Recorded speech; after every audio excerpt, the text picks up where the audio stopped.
Good evening అండి. Good evening Srishail గారు, పడాల గారు, శ్రీనాథ్ గారు. Can any one of you hear me?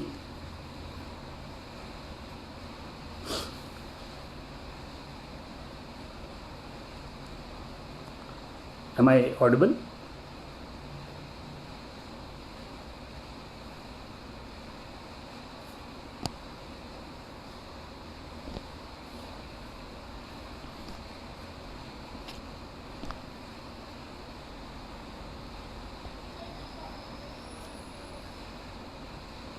Am I audible?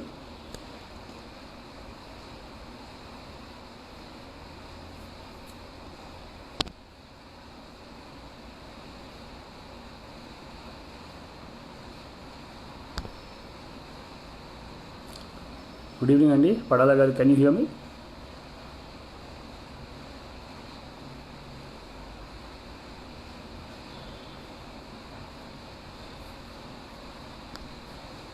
Hi hi అండి. Okay, thank you. Is it clear, loud and clear?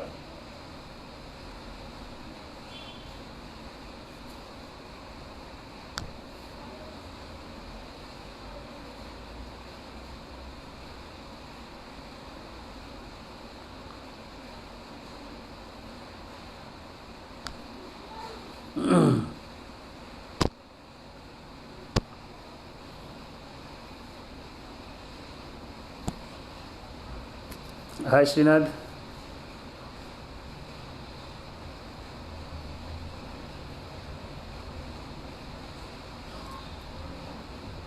Okay,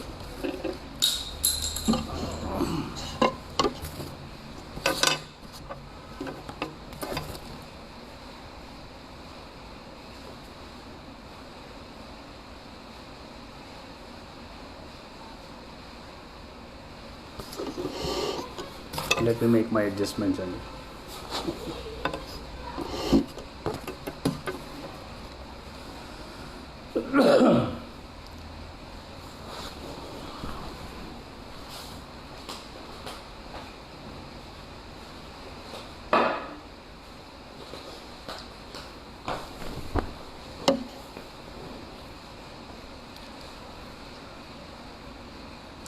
okay, good evening everyone. Thanks to మన శ్రీశైల్ రెడ్డి గారు, పడాల గారు and Srinath గారు. చాలా ధైర్యంగా నన్ను పిలిచారు నవలా స్రవంతిలో పాలు పంచుకోమని చెప్పని. One of the very few beautifully articulated and beautifully designed program. I mean when Srishail గారి ప్రోగ్రామ్ గురించి చెప్పినప్పుడు it was such a beautiful idea. It's very difficult for you to read so many novels or so many books. The book reading club pettadamu, dani purpose is really a beautiful one. Of course, I am not a great avid book reader, but వీరి సాన్నిధ్యంలో చాలా books గురించి తెలుసుకోవడం కానీ, discussions చేయడం కానీ, very very interesting subjects that we had with all of you people, in fact. So నవలా స్రవంతి కార్యక్రమానికి నన్ను ఆహ్వానించినందుకు ప్రత్యేకంగా ధన్యవాదాలు తెలుపుతున్నానండి. మీ అందరికీ కూడా మీ ధైర్యాన్ని కూడా I'm really appreciating it for calling me on to this one అనమాట. So Srinath, can you hear me? I'm sure everybody is able to listen and view me.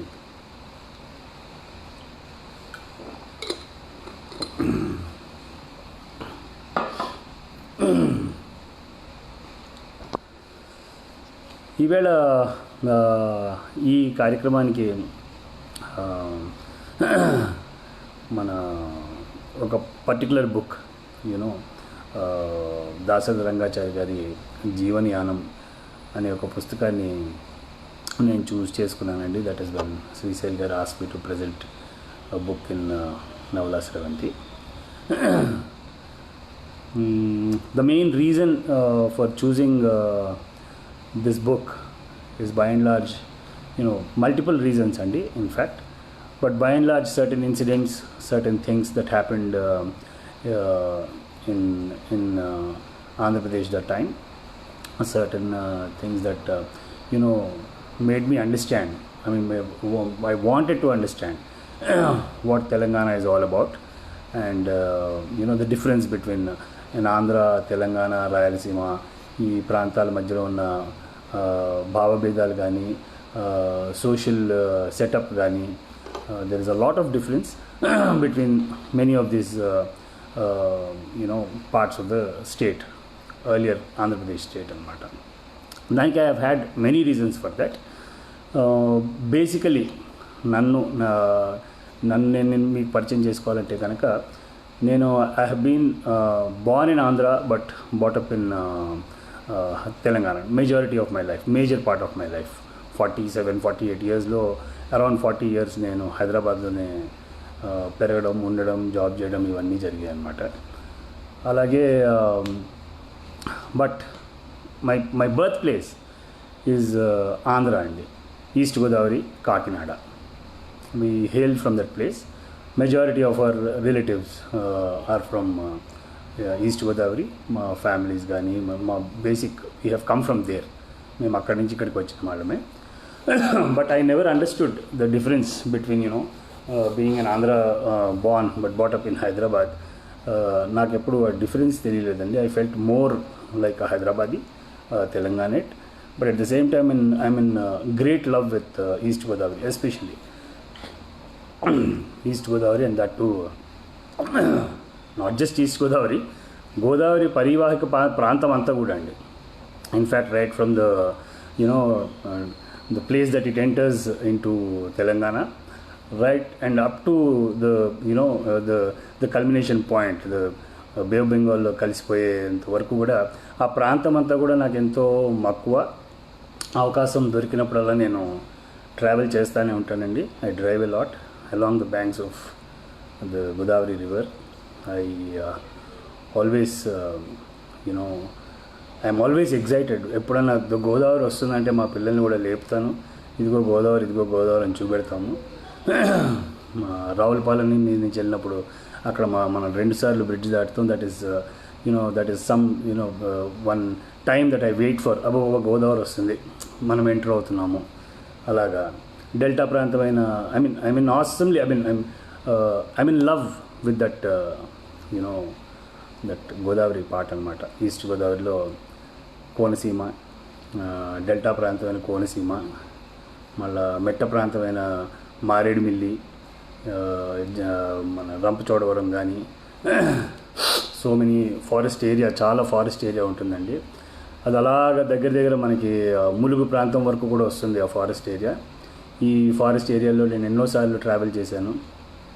And long back మా పూర్వీకులు ఈస్ట్ గోదావరి నుంచి అలా పై వరకు ఖమ్మం జిల్లా, ప్రస్తుతం ములుగు జిల్లాలో ఉన్నది, మొన్నటి వరకు ఖమ్మం జిల్లాలో ఉండేది.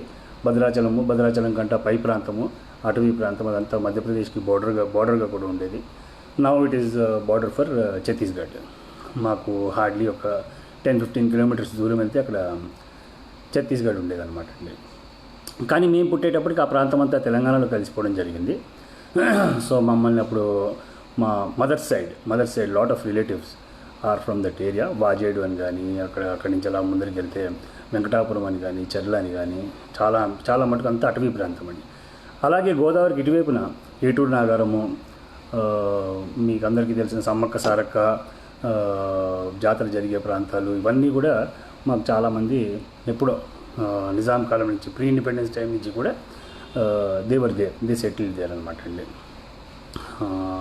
బట్ ద బేసిక్ ఇది మటుకు మాకు Godavari is the river which made us travel from right from the mouths of Bay of Bengal till all the parts of అప్పట్లో ఇదంతా కూడా ఈస్ట్ గోదావరి కిందే ఉండేది బ్రిటిష్ కాలంలోని. This side of the this thing was British India, and other side ఇప్పుడు ములుగు ప్రాంతం కానీ, ఏటూరు నాగారం కానీ, Ramannagudem is also the native village of Vijayashanti గారు. వారి తాతగారు అక్కడ ఉండేవారు. వారి పిన్ని గారితో వాళ్ళు మా మదర్ కానీ వాళ్ళ సిస్టర్స్ కూడా ఆడుకున్నారని, కొన్ని చిన్నప్పుడు ఆడుకున్నారనేది కొన్ని మాకు అప్పుడప్పుడు చెప్తూ ఉంటారు. సో నాకు పర్సనల్గా I'm a part of both you know Telangana as well as Andhra అండి. అలాగే నాకు ఈస్ట్ గోదావరి అంటే మహామక్కువ, మహాప్రాణం. అది వెళ్ళడానికి ఎన్నిసార్లు ప్రయత్నం చేసినా కూడా నేను ములుగు నుంచి ముందరికి పసరా, ఏటూరు నాగరం అడవుల్లోంచి అలా భద్రాచలం మీదుగా వాజేడు వెళ్తాం. వాజేడులో చుట్టాల దగ్గర ఉంటాం. అక్కడి నుంచి భద్రాచలం కానీ అలా మారేడుమిల్లి నుంచి వెళ్ళడం అనేది నాకు చాలా సరదా అండి. చాలాసార్లు చేస్తూ ఉంటాను. I'm also nature lover and it's a beautiful drive. ఎవరైనా ట్రై చేయకపోతే కనుక ట్రై చేయండి. ఇక్కడి నుంచి మీరు ఈస్ట్ గోదావరి వెళ్ళే వరకు కూడా మీకు మొత్తం అటవీ ప్రాంతమే తగులుతుంది. ఐ మీన్ పెద్ద మేజర్ సిటీస్ కూడా ఏవి తగలవు. The only major city that we come across is Warangal. Warangal దాటి ఇంకా అక్కడి నుంచి మనం ములుగు రోడ్డు తీసుకున్నామంటే ఇక మనకు ఆల్మోస్ట్ జీరో ట్రాఫిక్ ఉంటుంది. అక్కడి నుంచి ఇప్పుడు కూడా రోడ్లు అవి కూడా చాలా బాగా వేశారు. My suggestion is you must take that road to feel the beauty of what Godavari is to us. అది గోదావరి వెంబడి అలా వెళ్తూనే ఉంటామండి. అఖండ గోదావరి అది బ్యూటిఫుల్గా కనిపిస్తూనే ఉంటుంది. ఈ మధ్యనే చాలా ఫేమస్ అయిన బొగత వాటర్ ఫాల్స్ కూడా మా వాజేడి దగ్గరే ఉంటుందండి. Excellent beautiful. It's called the Niagara of Telangana. ఆ దారి అంతా కూడా చాలా బ్యూటిఫుల్ ఉంటుందండి. అలా నాకు చాలా మమకారము this part of Telangana as well as the Andhra part. ప్రత్యేకంగా ఈస్ట్ గోదావరి గురించి నేను చాలా చెప్పాను. మెట్ట ప్రాంతం మటుకు చాలా ఈ అడవిలో ఉన్న ప్రాంతం అంతా చాలా అద్భుతంగా ఉంటుందండి. కోనసీమ నేను మీకు చెప్పక్కర్లేదు. Konaseema most people have amongst us have seen. అలాగే కోనసీమకి మెట్ట ప్రాంతానికి మధ్యలో కాకినాడ ఉండడం జరిగింది. అది నాకు చాలా ఇష్టమైన ప్రాంతం అండి. ఎప్పుడు వెళ్ళినా కానీ కాకినాడలో నాకు మంచి ఫ్రెండ్స్ ఉన్నారు, రిలేటివ్స్ ఉన్నారు. And I release that place. Everybody are so, I mean, I like that place. I just can't express in words how much I love that place. So yeah, this is my backdrop. And education paranga, I'm an architect. So of course, yeah, what so I think ఆర్కిటెక్చర్లో భాగంగా నేను Hyderabad, I mean especially 91 ఆ టైంలో హైదరాబాద్కి 400 years of Hyderabad celebrations చేశారు. దాంట్లో Narender Luther గారు అని is a very very famous, he wrote lot of books on the Nizam and their heritage buildings and culture and many things like that. So he conducted a lot of walks, being a part of a student of architecture. 1991 I was in college and 400 years of Hyderabad the ఫెస్టివల్స్లో జరిపారు అనమాట అండి, year long festivals. 1591లో హైదరాబాద్ని కట్టడం జరిగింది కులీ కుతుబ్ షా. దాని 400 years celebration పార్ట్లో చాలా heritage వాక్స్కి. జనరల్గా హైదరాబాద్ అంటే అందరూ ఏదో హైదరాబాద్ బిర్యానీ అనో లేకపోతే పాయా అనో బన్ మస్కానో, గ్రాండ్ హోటల్లో బన్ మస్కానో, ఇంకోటో ఇలా అంటారు. కానీ but actual Hyderabad, the culture of Hyderabad, I have been very very fortunate to be a part of that. And it has given me a lot of something what Hyderabad is all about. The beautiful architectural features of Hyderabad which are very very unique only to Hyderabad. మనము ఇప్పుడైతే చాలా రేర్గా బజార్ ఘాట్ గల్లీలోంచి మనం వెళ్తున్నప్పుడు కనిపిస్తాయి. కానీ very very unique features, balcony feature which is very unique only to Hyderabad, ఇంకెక్కడా కనపడదు అనమాట అండి. So my love with Hyderabad started then in 90s and 91 and of course when I was young నేను ఇక్కడే నా స్కూలింగ్ అది స్టార్ట్ అయింది. అప్పటి నుంచి కూడా హైదరాబాద్ కానీ ఇక్కడ ప్రేమ అభిమానం కానీ I have had some great ultimate experiences in Hyderabad even which lot of Hyderabad is did not have. Me being a part of, నేను ఉండేది మలక్పేట్ అండి. It's the outskirts of the old city, almost part of old city but not an old city, little later partsలో develop అయిన ఇదనమాట old city. And we feel very proud to say that we are a part of old city because ఇక్కడ ఎప్పుడైనా వర్షాలు పడితే ఇప్పుడు ఆగినట్టు నీళ్ళు ఆగవండి. మన హైటెక్ సిటీల్లోని అక్కడ ఇక్కడ ఇష్టం వచ్చినట్టు ఎట్లయితే నీళ్ళు ఆగిపోతున్నాయి ఆ టైప్ అయితే ఇక్కడైతే ఆగవు. Every drop it drains into Musi and we are by and large most of the times we are not flooded. So yeah, so ఇలా జరుగుతున్న క్రమంలో I mean my first love is definitely Kakinada. At the same time my I can't say second love, this is also my first love. Hyderabad. నేను ఎవరికైనా ఎక్కడికైనా వెళ్ళి చెప్పినప్పుడు హమ్ హైదరాబాద్ సే high అని అంటామండి. I feel great in saying that I hail from Hyderabad in spite of being born in Kakinada. And ఇక్కడికి వచ్చినప్పుడు I just tell all my friends let's go to Kakinada. మనమంతా కాకినాడ. పడాల గారు నన్ను చాలాసార్లు అన్నారు. ఇన్ఫ్యాక్ట్ ఆయన నాకు పనిష్మెంట్ కూడా ఇస్తున్నారు, ఆయన ఇంకా తీసుకెళ్ళలేదని చెప్పని. So I'm sure I take Padala garu, Srishail garu, everyone, please join me whenever I go there. I call you. It's a beautiful experience to drive through to Kakinada through Maredmilli and Mulugu and Etu Nagaram and all these places anamata. So ee context lo my love with my life చాలా బ్యూటిఫుల్గా సాగుతున్న టైంలో I did not no. మాకు తెలుసు తెలంగాణ అనే ఒక ప్రాంతం ఉందని తెలుసు, ఆంధ్ర అనే ప్రాంతం ఉందని తెలుసు, రాయలసీమ మనం ఏదో సోషల్లోని, జియోగ్రఫిక్లోని, వీటిలోని మనం చదువుకోవడం జరిగింది. కానీ ఏ రోజు దాన్ని మనం అంత కాన్సన్ట్రేట్ చేసి what is this, what is that, అది ఏంటి అని తెలుసుకోవాల్సినంత అవసరం మనకి ఏ రోజు రాలేదన్నమాట. It was a beautiful journey. Life was really going very very well. So ఆ టైంలో ప్రత్యేక తెలంగాణ మూమెంట్ స్టార్ట్ అవ్వడం కానీ ఇవన్నీ జరగడం అరౌండ్ 2001, 2002 ఆ టైంలో టీఆర్ఎస్ ఒక పార్టీ పెట్టడం కానీ, తెలంగాణ వాదం చాలా ఫోర్ ఫ్రంట్లోకి రావడం కానీ, we haven't seen the 1969 that kind of Telangana moments and I was not even born then. But my father always worked in Telangana. He always used to tell me that it's a beautiful, his experience. He has got great friends in Telangana. And he was in cooperative societies. ekkada pani chesina vallaki chaala politicians tho gaani vaalato gaani sanneeta sambandhalu undevi. Chaala mandi chaala ishtapade. We had a very positive vibe మా ఇంట్లో.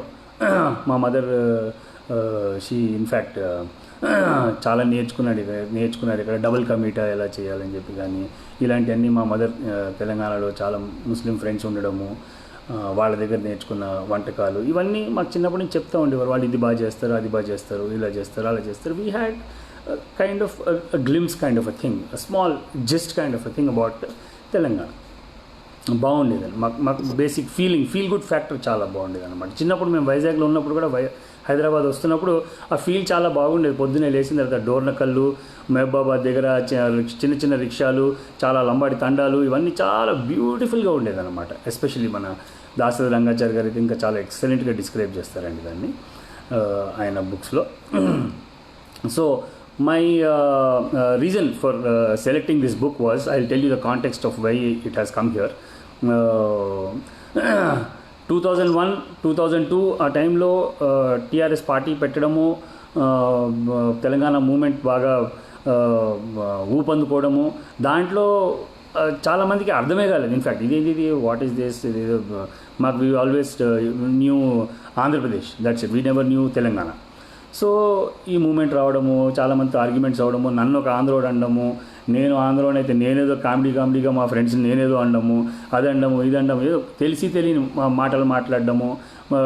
వాస్తవంగా fabric తెలుసు కానీ but we don't know the factuals behind people asking for Telangana and things like that. I mean they would have their own reasons అనే ఆలోచన అంత ఉండేది కదన్నమాట. Just I'm an Andhraite and people మనని ఆంధ్రలో అనడము, అది ఫ్రెండ్స్ అయి ఉండొచ్చు, లేకపోతే బయట ఎవరైనా అయి ఉండొచ్చు, ఇంకోళ్ళు అయి ఉండొచ్చు, తెలియని వాళ్ళు కాదు కానీ బట్ బై అండ్ లార్జ్ చాలామంది ఈ డిఫరెన్సెస్ అయితే వచ్చాయండి, కొద్ది గొప్ప రావడం జరిగింది. చాలా ఆర్గ్యుమెంట్స్, చాలామందితో రకరకాల ఆర్గ్యుమెంట్స్, ఏంటి ఈ అసలు ఈ పొలిటికల్ ఉద్యమం ఏంటి అని చెప్పి, ఇది ఎవరో స్వార్థం గురించి చేస్తున్నారని చెప్పి, ఎవరో రాజకీయ దాని గురించి చేస్తున్నారని చెప్పి, which might all be facts. But end of the day, there are certain reasons, certain socio-economical reasons behind anything, whether it was the formation of Andhra Pradesh from Madras state in 1950s or the demand for separate Telangana in 2001 or 69 or whenever it is. There definitely are a lot of reasons behind that, and I could not understand those reasons that time అన్నమాట. చాలా experiences వల్ల నాకు కొంతమంది ఒక book suggest చేయడంలో నాకు దాసరి రంగాచారి గారి book suggest చేశారండి. అది నేను I genuinely wanted to understand what this is all about. There were a lot of frictions with but because I use to feel my self as a proper Hyderabadi. నన్ను ఇక్కడ ఎవరు కూడా ఆంధ్రోడు అని చెప్పి అంటే నా భాషలో కానీ ఇంకో దీంట్లో కానీ నన్ను ఎవరు కూడా ఈయన ఒక ఆంధ్రోడు అని అనలేరు. అంటే వాళ్ళలో అంతా కలిసిపోతాను. I use to respect their slang, their language and everything. I use to enjoy. ఇక్కడికి వెళ్తే కాకినాడ వెళ్తే ఏమండి అనుకుంటూ ఉండగలం. అలాగే ఇక్కడికి వస్తే అంటే that is my respect to that particular place. అలాగా నాకు I was denied my place in Telangana అనే ఫీలింగ్లో నేను పడ్డాను అనమాట. ఆ మూమెంట్లో I wanted to genuinely understand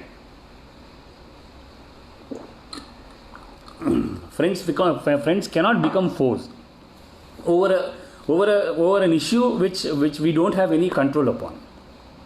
So many good friends of mine. నాకు ఆంధ్రాలో కూడా ఫ్రెండ్స్ ఉన్నారు. వాళ్ళు వచ్చారు ఈ అమ్మాయి తెలంగాణలో అంటే వీళ్ళు వచ్చారు ఈ అమ్మాయి ఆంధ్రాలో. ఈ టైప్ ఆఫ్ డిస్కషన్స్లో ఆ ఏజ్లో మాకు అర్థమైంది, మేము తీసుకున్నాము. కొన్నిసార్లు తప్పులు మేము చేసాము. కొన్ని పిచ్చి మాటలు నేనన్నాను, కొన్ని పిచ్చి మాటలు వాళ్ళు అన్నారు. దాంట్లో I genuinely wanted to understand, what this is all about. Because I know Hyderabad. I know it so well. And I can't be someone who is, not a Hyderabadi. I could not accept that. మీ హైదరాబాద్ మీది కాదంటే అరే అట్లా కాదు భయ్. మేము ఎప్పటికెళ్ళాడు ఉన్నాం, మేము ఇప్పుడేంది, మేము 50s వచ్చారు మా ఫాదర్. మేము 100 years బ్యాకే మేము అక్కడ ఉండే ఇప్పుడే తెలంగాణలోకి వచ్చింది అంటే మేము వెళ్ళిపోవాలన్నా. ఈ టైప్ ఆఫ్ ఎన్నో రకాల భావాలు మాలో కలగడము, దాన్ని కొంచెం I needed to substantiate this thing. And I genuinely wanted to know what exactly is Telangana all about అని చెప్పని. That's when I had to ఈ బుక్ అండి, సమ్ మెసేజ్.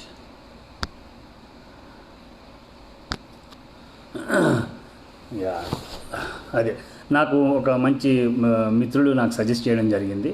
దాశరథి రంగాచారి గారి జీవనయానం బుక్ చాలా బాగుంటుంది. ఆయన రాసిన జనపదం కానీ, శరతల్పం కానీ, చిల్లర దేవుళ్ళు కానీ, మోదుగుపూలు కానీ, ఇట్లా చాలా బుక్స్ నేను చదివాను. తర్వాత రంగాచారి గారి ఈ ఎస్పెషల్లీ జీవనయానం చదివిన తర్వాతనే I read all these books and it gave me a beautiful insight of what Telangana is, how అసలు తెలంగాణ అంటే మీనింగ్ ఏంటి, ఆంధ్ర అంటే మీనింగ్ ఏంటి, ఈ తెలంగాణ స్టేట్ ఎక్కడి నుంచి ఎక్కడి వరకు ఉండేది, ఎలా ఫార్మ్ అయింది, అసలు ఏంటి, దీనికి ఎలా స్థితిగతులు ఎలా మారాయి, దీని మార్పు ఎలా చెందింది, దీని పరిణామం ఏంటి, ఇవన్నీ కూడా చాలా బ్యూటిఫుల్గా he explain in his book. Not in a chronological order but quoting few incidents of his own life, quoting incidents from what has happened before, Aurangzeb తర్వాత నుంచి కూడా అసలు ఇది ఎలా ఫామ్ అయింది ఏంటి అనేది ఒక ఇన్సైట్లోకి అయితే వెళ్ళగలిగామన్నమాట. ఇప్పటికీ చాలామందికి I would say very few people are aware of how what the state of Hyderabad is, what was the state of Hyderabad. అంటే నాకేదో అంత తెలుసని కాదు, కానీ నా understanding of Hyderabad state is purely Dasarathi Rangachari గారి జీవనయానము. Of course, I referred to Narendra Luthar also, who is a historian and an IAS officer, a historian, and he is someone who had done a lot of research on the Nizam family, all the structures, the beautiful structures that have been built by the Qutub Shahis in Hyderabad. So, ఆ ప్రయాణంలో ఈయన ఈ దాశరథి రంగాచారి గారి book చదవడం నాకు it's an eye opener. In fact lot of things that I never imagine, the culture, the fabric of Telangana చాలా బ్యూటిఫుల్గా పెట్టారనమాట. లైక్ ఈవేళ మనం ఏదో హిందూ ముస్లిం గొడవలని అదని ఇదని we talk about a lot of things, but ఈ బుక్ చూస్తే we really feel the social fabric of Telangana is not what we are seeing in Hyderabad today, not what is understood as of now. Hyderabad ante halim ani, biryani ani, idani adani. చాలామందికి పాపం తెలంగాణలో కూడా చాలామందికి తెలియదు అసలు దీని చరిత్ర ఏంది, ఎట్లా జరిగింది, ఎట్లా వచ్చింది. అసలు తెలంగాణలో August 15th is not their independence day అని కూడా చాలామందికి తెలియదండి. నాకు కూడా తెలియదు. As a matter of fact నాకు కూడా తెలియదు. నేను కూడా దాన్ని ఇక్కడ చూసే తెలుసుకున్నానండి. ఈ బుక్ చదివే నేను తెలుసుకున్నాను. Of course, a lot of you people who are there in Navalas Revanthi must have read these books long back. So ఆ క్రమంలో నేను ఈ బుక్ చూస్ చేసుకుని దాంట్లో నేను ఎందుకు చూస్ చేసుకున్నానంటే this is the best insight that I could get into Telangana. So let me start. ఈ పుస్తకము ఆయన చాలా అద్భుతంగా దాన్ని జీవితాన్ని ప్రవాహాన్ని పోల్చుతూ how life is like a river and how దాని పరిణామాన్ని ఇవన్నీ పోల్చుతూ స్టార్టింగ్లో ఆయన రాస్తారండి. కొన్ని చదివి వినిపిస్తాను, కొన్ని ఎక్స్ప్లెయిన్ చేసి వినిపిస్తాను. I hope I will not bore you. I hope I will not disappoint you as well. జీవితం ప్రవాహం ముస్లోని అయిపోయామండి. నది జీవితం వంటిది అన్నాం. నది బిందువుగా మొదలవుతుంది, జీవితం బిందువుగా మొదలవుతుంది. నదిలో ఉపనదులు కలుస్తాయి, అది విశాలమవుతుంది. జీవితంలో అనుభవాలు కలుస్తాయి, అది విశాలమవుతుంది. నది ప్రశాంతంగా ప్రవహిస్తుంది, అయినా కదలిక కనిపించదు. జీవితం ప్రశాంతంగా ఉన్నంతకాలం ప్రవహిస్తుంది, అయినా కదలిక కనిపించదు. కొండలు కోనలు ఎదురవుతాయి, నది జలపాతం అవుతుంది, హోరును సృష్టిస్తుంది. అలా అయినా నది ప్రవాహం గురించి అంటే change by and large he wanted to tell about change that comes over a period of time. మనకు చేంజ్ అవుతూనే ఉంటుంది, మనకి తెలియని కూడా తెలియదండి, పరిణామం చెందుతుంది అనమాట. పరిణామం చెందిందే జీవితం అని చెప్పి చాలా అద్భుతంగా ఆయన ఎక్స్ప్లెయిన్ చేస్తారు మనకి. So these are one of the ఎందుకంటే ఈ పరిణామం గురించి ఆయన ఎందుకు చెప్తారంటే ఇది ఎలా చేంజ్ అయింది. కుతుబ్షాహీలు గోల్కొండ కాకతీయుల దగ్గర నుంచి కుతుబ్షాహీల దగ్గరికి వచ్చి, కుతుబ్షాహీల దగ్గర నుంచి ఔరంగజేబ్ ఓడించి, ఔరంగజేబ్ దగ్గర నుంచి ఆసఫ్ జాహీల దగ్గరికి వచ్చి, ఆసఫ్ జాహీల దగ్గర నుంచి తెలంగాణ మూమెంట్ ఉద్యమం ఒకటి వచ్చి, ఆ ఉద్యమం నుంచి అది మళ్ళా ఇండియన్ యూనియన్లో కలవడము, పోలీస్ యాక్షన్లు, ఇవన్నీ అంటే పరిణామం. ఈవాల్టి తెలంగాణ ఏదైతే ఉందో అక్కడి నుంచి మళ్ళీ ప్రత్యేకాంధ్ర, ప్రత్యేక తెలంగాణ ఉద్యమాలు రావడము, దాని తర్వాత మళ్ళీ మామూలు అయిపోవడము, పార్టీలు కలిసిపోవడము, మళ్ళా రావడము, మళ్ళీ ఫైనల్గా ఇవాళ ఇది ఏర్పడింది. మళ్ళీ తదుపరిగా ఇంకేం జరుగుతుంది, అది పరిణామం, అది జీవితం, అది హైదరాబాద్ జీవితం అయితే సాగుతూనే ఉంటుందని ఇది కోట్ చేయడం జరిగిందండి. అంటే నా కాంటెక్స్లో హౌ ఇట్ చేంజెస్ అని చెప్పని దానికి ఆయన ఈ బుక్లో ఆయన చారిత్రక సాక్ష్యాలుగా కూడా కొన్ని ఎగ్జాంపుల్స్ కూడా చెప్పారు. బ్రిటిష్ సామ్రాజ్యం ఒకప్పుడు సూర్యుడు అస్తమించేది కాదు, దాని తర్వాత ఏమైంది. అలాగే మన భారతదేశంలో కూడా బర్మా నుంచి ఆఫ్ఘనిస్తాన్ వరకు వ్యాపించి ఉండేది. క్రమంగా బర్మా పోయింది, ఆఫ్ఘనిస్తాన్ పోయింది, పాకిస్తాన్ పోయింది, భారతదేశం మిగిలింది. ఇట్లా he made me understand the state of Hyderabad when it was formed by the Asaf Jahis. Even before that, Golconda Kakatiya సామ్రాజ్యం ఉండేది. అక్కడి నుంచి కుతుబ్ షాహీలు, మన బహమనీ సుల్తాన్లు, వీళ్ళందరూ ఇక్కడ అటాక్స్ జరిగి చాలా పరిణామాలు చెందుతూ వచ్చిందనమాట. ఈవేళ తెలంగాణ కాంటెక్స్ట్లో చెప్తున్నాను కాబట్టి I have to tell you these things also that it started with the Asaf Jahis after Aurangzeb Mughal సామ్రాట్టుల్లో చివరివాడు. ఎంచేతంటే తర్వాత సామ్రాట్లు లేరు. ఔరంగజేబ్ అత్యంత సమర్థుడు, దురాశాపరుడు, అంతులేని రాజ్యకాంక్ష గలవాడు, వీరుడు, మత దురాంకారి, మహాగర్వి, నియంత. ఇన్ని దుర్లక్ష్యాలున్న ఔరంగజేబ్ వ్యక్తిగత జీవితం అతి సాధారణం. ఇన్ఫ్యాక్ట్ ఆయన ఖురాన్ రాసుకుంటూ బతికేవాడని చెప్పి, వచ్చిన ఖజానాలో వచ్చిన డబ్బులు ముట్టుకునేవాడు కాదని, ఆయన సొంత ఖర్చు కేవలం ఖురాన్ అమ్మి దాని నుంచే సంపాదించేవాడని చెప్పి మనకి చరిత్ర కూడా చెప్తుంది. అలాగే రంగాచారి గారు కూడా కోట్ చేశారు ఇక్కడ. ప్లస్ ఆయన చనిపోయిన సాక్ష్యం, I mean the proof for his such kind of very ordinary life that is in కుల్దానాలో ఆయన సమాధి అండి. ఔరంగజేబ్ తాను నిర్మించుకున్న ఔరంగాబాద్లో మరణించాడు. అతని సమాధి గురించి అతను రాసిన వీలునామాలు అందుకు 15 రూపాయలు ఖర్చు మాత్రం పెట్టమని రాశాడు అనమాట. సమాధి మీద ఎలాంటి నిర్మాణం చేయరాదన్నాడు. గోరీ మట్టిది కావాలి తప్ప రాతితో కట్టరాదన్నాడు. మట్టి సమాధి మీద ఎప్పటికీ ఒక సబ్జాకు మొక్క ఉండాలన్నాడు. తెల్లని చద్దరు తప్ప గోరీ మీద ఎలాంటి ఆచ్ఛాదన ఉండరాదన్నాడు. కుల్దానాలో ఈవేళకి కూడా ఔరంగజేబ్ది we see that it is in the same state. But మధ్యలో ఒక వయసులో రావడము, మన దాన్ని చూడడము, దాన్ని చూసి ఇదేంటి ఔరంగజేబ్ ఇలాంటి ఎంపరర్ని you cannot treat him like this అని చెప్పి ఆయన చెప్పడము. దెన్ ఆయన రాసిన వీలునామా చూపెట్టడము. నిజాం ఆయన వీలునామా చూపించి యూనో ఆయన వీలునామాలో ఉందండి కాబట్టి ఇలా చేసామంటే ఫిర్ బీ you have to do something అనే టైప్లో he wrote to the Nizam and the Nizam immediately took some action and దాని చుట్టూరు ఏదో ఒక చిన్న పాలరాయితో గోడ మాత్రం నిర్మించారంట. అలాగే ఔరంగజేబ్ కొడుకు తన తల్లి సమాధిని తాజ్మహల్ వల్ల ఔరంగాబాద్లో నిర్మించాడు. దాని పేరు బీబీ కా మక్బరా. అది తాజ్మహల్ వల్ల ఉన్నది కానీ కళాకాంతులు లేవు. ఔరంగజేబ్ దుష్టత్వాన్ని, దుర్మార్గాన్ని, దురహంకారాన్ని, మత మౌఢ్యాన్ని మరిపించడానికి ఈ విషయం రాయడం లేదు. అతడు రాజ్యకాంక్షతో సోదరులను చంపడం, తండ్రిని కారాగారంలో నెట్టడం, మందిరాలను కూల్చడం జగద్విదితం. ఔరంగజేబ్ రాజ్యకాంక్షకు దక్షిణాపదం దక్కన్ గురి అయింది. అతడు గోల్కొండను, దక్కన్ను జయించాడు. ఔరంగాబాద్ రాజధానిగా చేసుకుని పాలించాడు. ఔరంగాబాద్ నుంచి మనని ఇక్కడ వరకు గోల్కొండ వరకు రావడము, గోల్కొండని అటాక్ చేయడము, తానిషాని వాళ్ళని ఆయన ఓడించడము, దాన్ని తీసుకోవడము జరిగిందనమాట. Now he will quote the first Nizam of Hyderabad.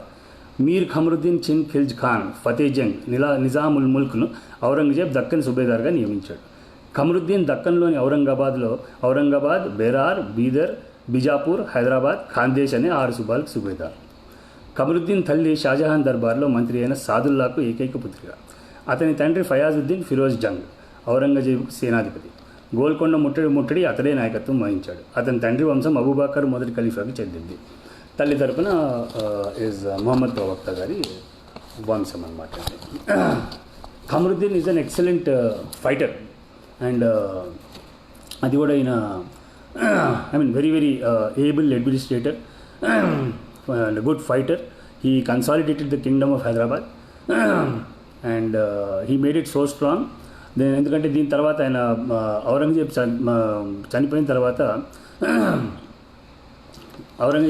తర్వాత he declared independence for his own self. He said I am not going to pay any tax to the Mughals అని చెప్పి ఔరంగజేబ్ మరణించాడు. మొఘల్ దర్బార్ నిరసించింది. అది కాక ఢిల్లీ నుంచి దక్కన్ను పాలించిన ఉదంతాలు తక్కువ.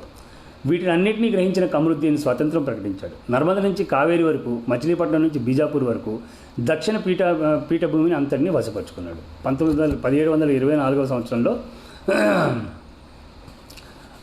అసర్జా వంశాన్ని స్థాపించాడు. Hi Srinath, hi Imtiaz. ఆ వంశానికి అధ్యుడైనాడు. ఇంతటి పెను తిరుగుబాటును చూస్తూ ఉండిపోయింది తప్ప మొఘల్ దర్బార్ ఏమీ చేయలేకపోయింది. మరీ చూస్తూ ఉండలేకపోయారు. ముబారిస్ ఖాన్ అనే ఒక ఛోటా సుబేదార్ను ఉసిగొల్పారు. షక్కర్ కేల్దా వద్ద యుద్ధం జరిగింది. ఖమరుద్దీన్ ముబారిస్ ఖాన్ని అణచివేశాడు. ముబారిస్ ఖాన్ తలను ఢిల్లీకి బహుమానంగా పంపాడు. అంతటితో ఖమరుద్దీన్ ఢిల్లీలో ఉండిన అతి పల్చని సంబంధం కూడా తెగిపోయింది. 1వ అసఫ్జా ఖమరుద్దీన్ నిజాముల్ ముల్క్ దక్కన్ స్వతంత్రుడైన ప్రభు అయినాడు. అతను చిన్న చిన్న తిరుగుబాట్లను అణిచివేయడమే కాక రూపుమాపాడు. అయితే ఖమరుద్దీన్కి మహారాష్ట్ర నుంచి మటుకు చాలా ప్రాబ్లమ్స్ వచ్చాయండి. ఈ use to rule from Aurangabad. The capital of this Deccan state was Aurangabad. కాకపోతే అక్కడ మరాఠులు చాలామంది వాళ్ళతో చాలా ప్రాబ్లం ఉండేది. వారితో చాలా విపరీతంగా యుద్ధాలు జరిగాయి. ఖమరుద్దీన్ మహారాష్ట్రలో మాత్రం మనకు అణచివేయలేకపోయాడు. వారి దాడులు పెంచి పెరిగాయి. ఔరంగాబాద్ మహారాష్ట్రంలో ఉంది. వారి దాడులకు విసిగిన ఖమరుద్దీన్ తన రాజధాని తెలంగాణలోని హైదరాబాద్కు మార్చాడు. అందువలన ఆసఫ్జాకు మహారాష్ట్రలో ప్రత్యక్ష ప్రహారం తప్పింది. అయితే మన the Deccan state had different parts which were speaking different languages. Marathi మాట్లాడే ప్రాంతం కానీ, అలాగే కన్నడ మాట్లాడే ప్రాంతము, తెలుగు మాట్లాడే ప్రాంతము, ఇలా రకరకాల ప్రాంతాలు ఉండేవి.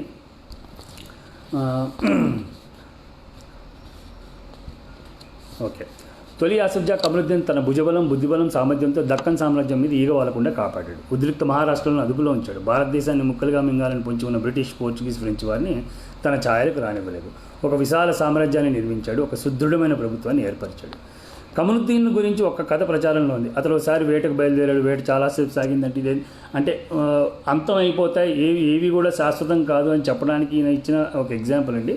మన దాసరి రంగాచారి గారు. ఆయన వెళ్ళడము, ఆయన అడవిలో ఎక్కడో వేటకి వెళ్ళి తప్పిపోవడము, అక్కడ ఏదో ఫకీర్ దగ్గరికి వెళ్ళడము, ఆకలి వేస్తుందంటే ఆ ఫకీర్ భోజనం పెట్టడము, భోజనంలో ఒక 7 రోటీస్ తినడము, 7వ రోటీ తినవయా అని అడిగినా కూడా తినలేకపోవడము. అలాగా అదొక కథ ఉందండి. అప్పుడు కమరుద్దీన్ ఆయన్ని మన అడగడం జరుగుతుంది, నువ్వు ఎంతకాలం పరిపాలిస్తావు నాయన ఈ భూప్రపంచాన్ని అంటే సూర్యచంద్రుడు ఉన్నంతకాలం అని చెప్పడం. లేదు నాయన నువ్వు అంత చేయలేవు, నువ్వు ఇప్పుడు 7 రోటీలు పెడితే 7 అవే తినగలిగావు, 8వ రోటీ ఇస్తే తినను కూడా తినలేదు, సో నువ్వు నీ వంశం కూడా 7 తరాలతో అంతమైపోద్ది అని అతను చెప్పడం. అప్పుడు కమరుద్దీన్ అదేంటది అలా అవడానికి వీల్లేదు అంటే నీ చేతుల్లో ఏమీ లేదని చెప్పి అతను చెప్పడం. అలాగే 7వ తరానికి ఎగ్జాక్ట్గా ఆసఫ్ వంశం అంతమైపోయింది. అంతమవడం అంటే వాళ్ళ రూల్ ఎండెడ్. కథ ఎంత నిజమో తెలియదు కానీ ఆసఫ్ జాహీ రాజ్యం 7వ తరంతో అంతమైంది.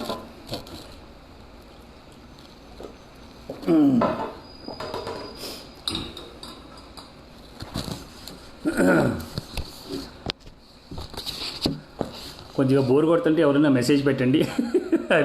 I will make some alterations to the speech.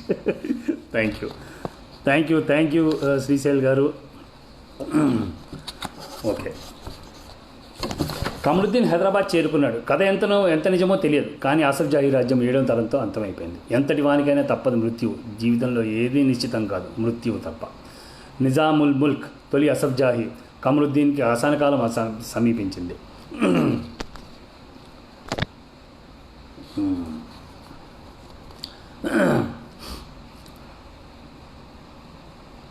Okay, అతడు తన ప్రభావాత్మకమైన జీవితాన్ని గురించి సుదీర్ఘంగా రాశాడు. తన వారసులకు కొన్ని సలహాలు ఇచ్చాడు. సాధ్యమైనంత వరకు తమంతట తాము యుద్ధం ఉపక్రించరాదు. తగాదాలు శత్రువులు తలెత్తినప్పుడు సామరస్యంగా పరిష్కరించుకోవాలి. విధిలేని పక్షంలోనే యుద్ధానికి దిగాలి. భగవంతుని సాయం అందించాలి. యుద్ధరంగంలో శత్రువుని ఓడించాలి, అతన్ని లోబరుచుకోవాలి. అవసాన సమయం ఆసనమైనప్పుడు భార్యలను, సర్దారులను, నవాబులను 7గురిలో 6 కొడుకులను పిలిపించుకున్నాడు. వారందరి సమక్షంలో గతాన్ని తలుచుకుంటూ అల్లాని స్మరిస్తూ 91 సంవత్సరాల వయసులో నిజాముల్ ముల్క్ ఆసఫ్ జాహీ కమరుద్దీన్ దివంగతుడైనాడు. ఇక్కడ మన భాగవతంలో ఒక ఇది కూడా కోట్ చేశారు. సరే, నేను అంత గ్రాంధికంగా చదవలేను కాబట్టి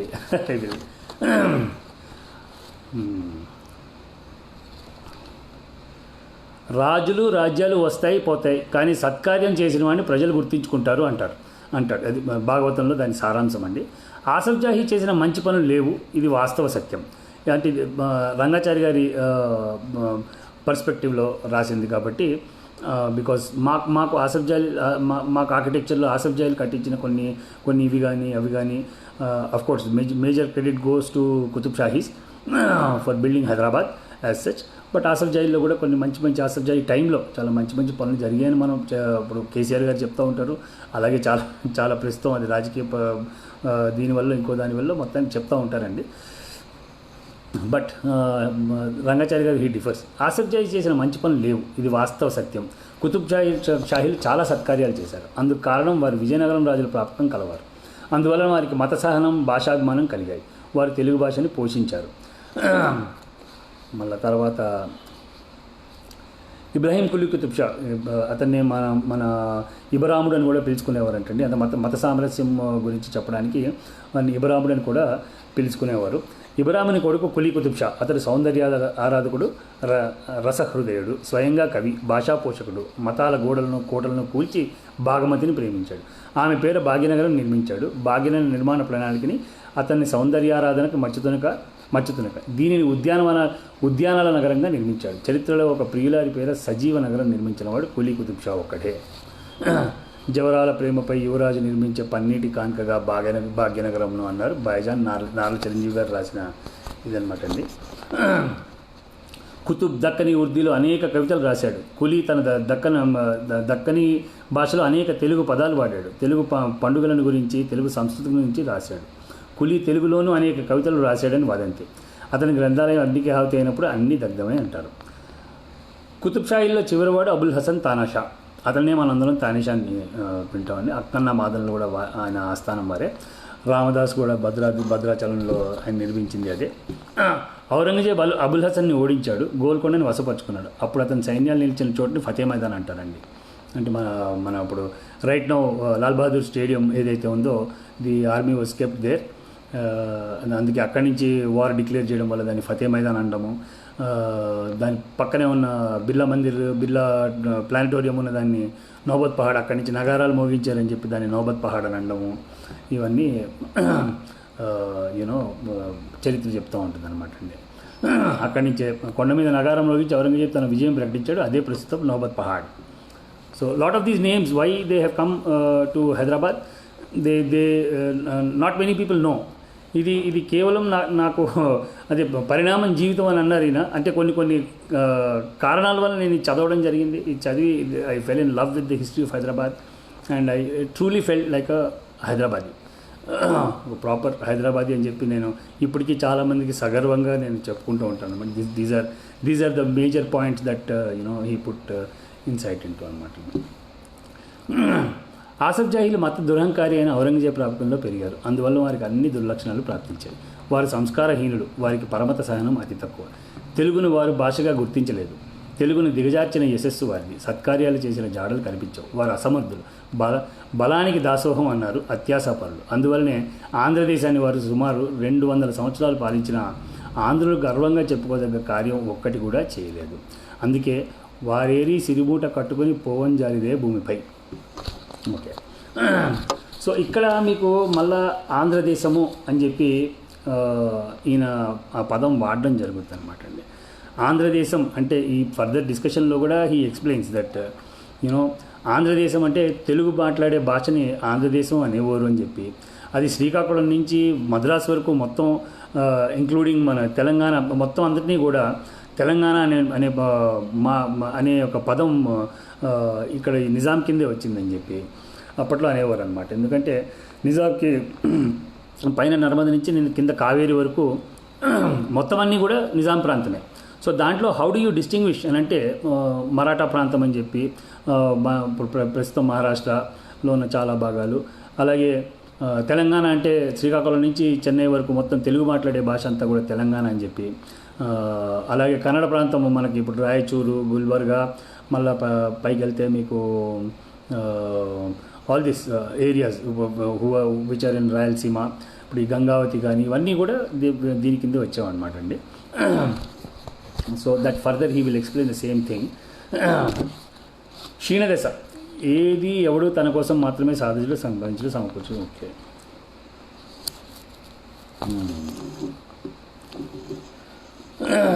కమరుద్దీన్ కొడుకులు రాజ్యం కోసం కొట్టుకున్నారు. ఈ కీచులాట్లో ఇంగ్లీష్, ఫ్రెంచ్ వారు ప్రయోజనం పొందారు. కోతులు రొట్టుముక్కల కథ పాతదే, నీతి గొప్పదే, అందరూ ఎరిగిందే, అయినా ఆచరణ శూన్యం. నాసిర్ జంగ్ కమరుద్దీన్ రెండో కొడుకు. అతడు బ్రిటిష్ వారి సాయం తీసుకున్నాడు. తన మేనలుడు ముజఫర్ జంగ్ మీద యుద్ధం ప్రకటించాడు. ముజఫర్ ఫ్రెంచ్ వారు వెంబడి పడ్డాడు. ముజఫర్ ఓడాడు, చెరసాలకు చేరాడు. అయితే నాసిర్కు ఫలం దక్కలేదు. ఒక పఠాన్ వీరుడు నాసిర్ను ఓడించాడు. సమయం కనిపెట్టి ఫ్రెంచ్ వారు ముజఫర్ను గద్దెదించారు. అయితే చాలా twist and turns in the history of Hyderabad అండి. కొద్దిగా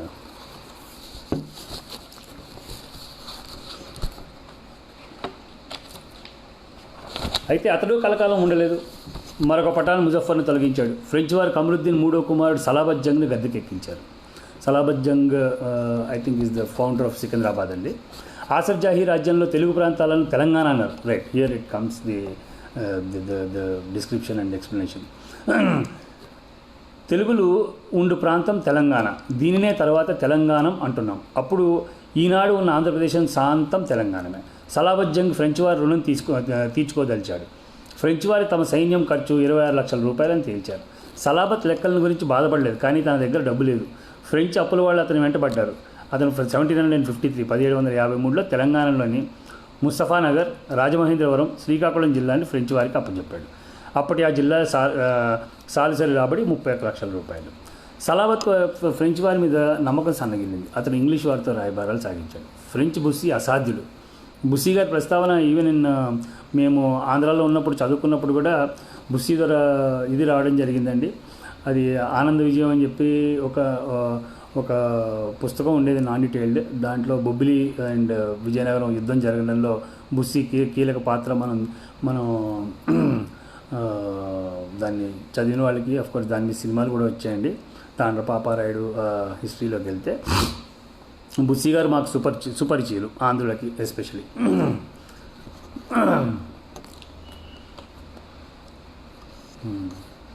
ఓకే, సలాబత్ ఫ్రెంచ్ వారి అతను ఇంగ్లీష్ వారితో రాయబారాలు సాగాయి. ఫ్రెంచ్ బుస్సీ అసాధ్యుడు, సలాబత్ పథకం సాగనీయలేదు. అయినా సలాబత్ వదలలేదు. తన రక్షణకు కానీ ఇంగ్లీష్ వారిని తెలంగాణలో మరికొంత భాగం అప్పగించాడు. 1759లో సలాబత్ ఆంగ్లేయులకు నిజాంపట్నం, మచిలీపట్నం, కొండవీడు, వల్కమనేరు అప్పగించాడు. ఫ్రెంచ్ వారికి ఆంగ్లేయులకు సర్కారు వారి నుంచి వచ్చిన జిల్లాలు కావడాన సర్కారు జిల్లాలు అయినాయి. ఈవేళకి సర్కార్ ఎక్స్ప్రెస్ అని నడుస్తుందండి. ఈ జిల్లాలన్నిటి నుంచి మద్రాస్కి వెళ్ళే ఈ చెన్నైకి వెళ్ళే ఆ ట్రైన్ పేరు సర్కార్ express. That is because it travels through సర్కార్ జిల్లాలు.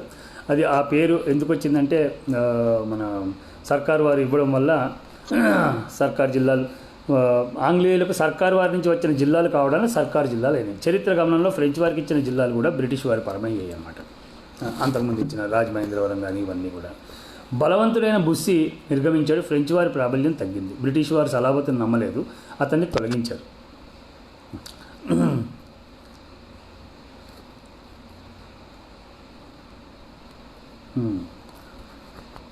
కమరుద్దీన్ 4వ కొడుకుని 1762లో గద్దెకెక్కించారు.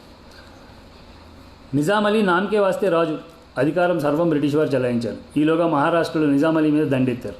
ఇంగ్లీష్ వారు సహాయపడలేదు, నిజాం అలీ ఓడాడు. మహారాష్ట్రలో విధించిన షరతులు అన్నిటికీ ఒప్పుకున్నాడు. అప్పుడు మేము నిజాం అలీని రక్షిస్తామన్నారు ఆంగ్లేయులు. అతని రక్షణకు సైన్యం పెడతామన్నారు. వాటికైనా ఖర్చులు ఇవ్వాలన్నారు. నిజాం అలీని కాదనగలడా? కానీ అతని దగ్గర డబ్బు ఏది? అప్పటికే ఇంగ్లీష్ కంపెనీల వద్ద అనేక అప్పులు చేశాడు. తన రక్షణ కోసం ఇంగ్లీష్ వారు నిర్వహించే సేనల ఖర్చులకు కానీ బ్రిటిష్ వారికి కంబం, కర్నూలు, ఆదోని, రాయదుర్గం, గుత్తి, కడప, గుర్రంకొండ, బంగనపల్లి, అనంతపురం, బళ్ళారి, మదనపల్లి, వాయల్పాడు జిల్లాని బ్రిటిష్ వారికి దారాదత్తం చేశాడు. అది 1800 సంవత్సరం. ఈవేళకి మన ఫిలిం లాంగ్వేజ్లో I think it is called ceded districts అని ఇప్పటికీ అంటారండి. Ceded districts whatever we say are erstwhile ఇవన్నమాట అండి. ఖమ్మం, కర్నూలు నుంచి తీసుకొని అనంతపురం, బళ్ళారి, మదనపల్లి, వాయల్పాడు ఇవన్నీ కూడా. ఈ విధంగా తెలంగాణలోని మరికొన్ని జిల్లాలని బ్రిటిష్ వారి వశమైనాయి. నిజాం బ్రిటిష్ వారికి దత్తం చేసినందుకు వాటిని దత్తమండలాలు అని చెప్పి అని పేరు వచ్చింది. మనం దాన్ని ఇంగ్లీష్లో మనం ceded district, I think film లాంగ్వేజ్లో they call it ceded districts అని. 41 సంవత్సరాలు నామమాత్రంగా పాలించిన నిజాం అలీ 1803లో కన్నుమూశారు.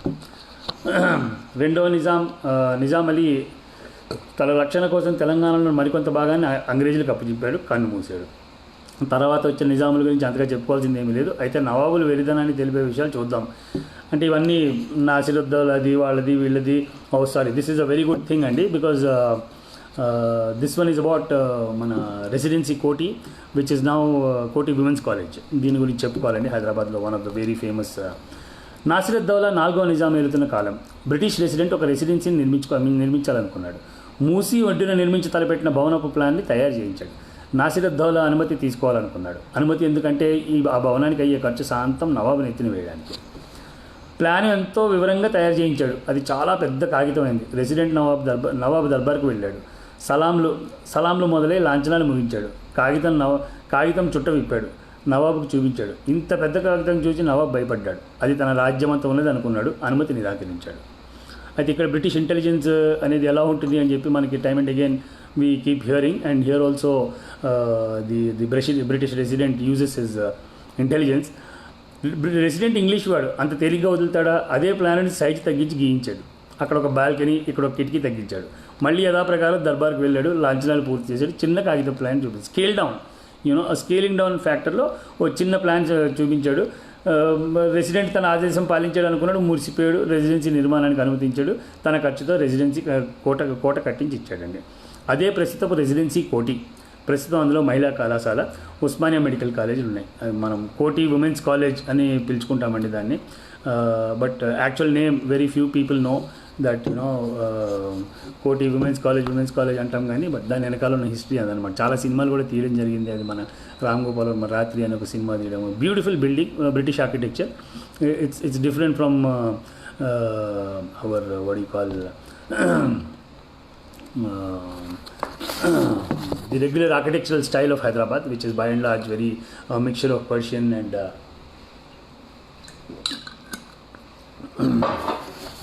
అలాగే సుమారు అదే కాలంలో మరో విచిత్రం జరిగింది. నిజాం ఇంగ్లీష్ వారికి దత్తం చేసిన దత్తమండలాల్లో నిరంతరం కరువు రాక తాండవం చేసింది. మద్రాసులో అంగ్రేజ్ సర్కారు కరువు నివారించడానికి గురించి ఆలోచించింది. తుంగభద్ర నదికి ఆనకట్ట కట్టాలని నిర్ణయించింది. అయితే నిజాం రాజ్యంలోని 54 చదరపు మైళ్ళ నేల జలమయం అవుతుంది. 54 చదరపు మైళ్ళ ముంపునకు అంగీకరించవలసిందిగా నైజామును కోరడం జరిగింది. నిజాం అందుకు అంగీకరించలేదు. మద్రాసు ప్రభుత్వం వారు ఢిల్లీకి ఈ విషయం తెలియపరిచారు. ఢిల్లీ ప్రభుత్వం నిజాంని ఆ ప్రతిపాదనను అంగీకరించవలసిందిగా కోరింది. నిజాం ఒక వింత షరతు విధించింది. జలమయం అయ్యేంత బ్రిటిష్ వారి భూమిని తనకు పరిహారంగా ఇవ్వాలన్నాడు. బ్రిటిష్ వారి ఒత్తిడికి లొంగి ఎంతో భూభాగం బ్రిటిష్ వారికి దారిపోశాడు. ప్రజా ప్రయోజనం కోసం అర్జిస్తే కాదన్నాడు. ఇది నవాబుల తెలివి. ఇది తెలివి అని చెప్పి మురిసిపోయారు. ఇది మన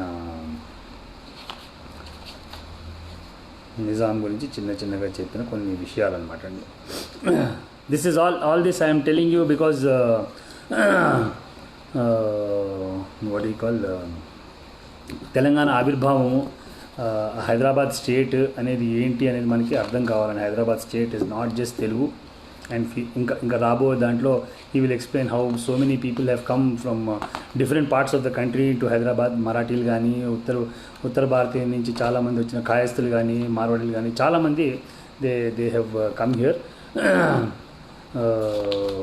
వాళ్ళందరిది కూడా మనకి వస్తుందండి. I hope I'm not boring you people with this. Okay, ప్రథమ స్వాతంత్ర సంగ్రామం. సరే, ఇక్కడ కొన్ని కాంట్రవర్షియల్ కాదు, మనసుకి నచ్చే మాటలే.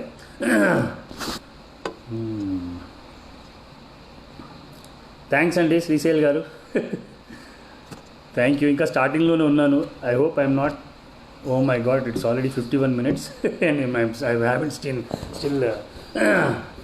Cross the first chapter.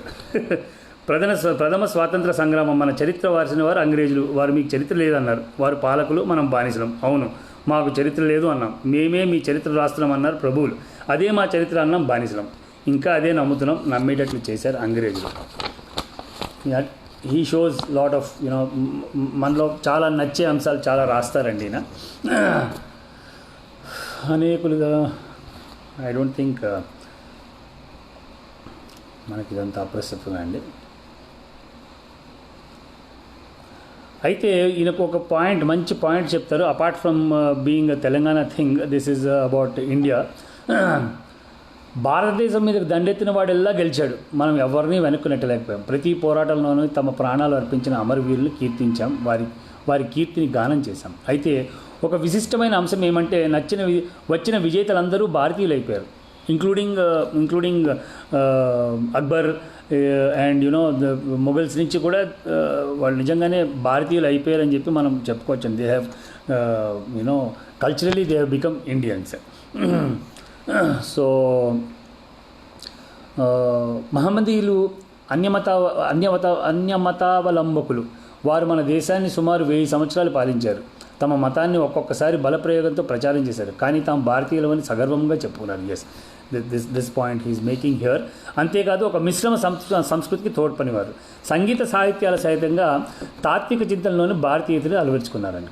కొంత మత ఛాందసోదరులు తప్ప హిందూ మత వికాసానికి సహితం అడ్డు తగలలేదు.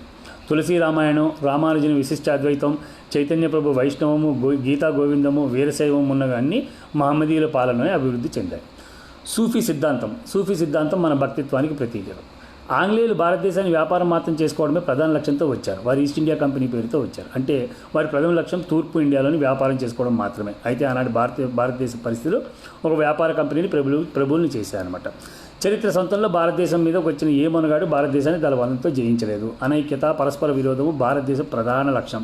మన జగడాలు, క్రమశిక్షణ రాహిత్యం శత్రువును గెలిపించాయని చెప్పి ఈజ్ మేకింగ్ పాయింట్. అందులో ఈ makes point like how Nadir Shah came in to Delhi and things like that. మనకు అప్రస్తుతం కానీ it's a very interesting thing. చాలా టైం పట్టేస్తుందండి ఇవన్నీ మాట్లాడాలంటే. Now I will concentrate more on Telangana.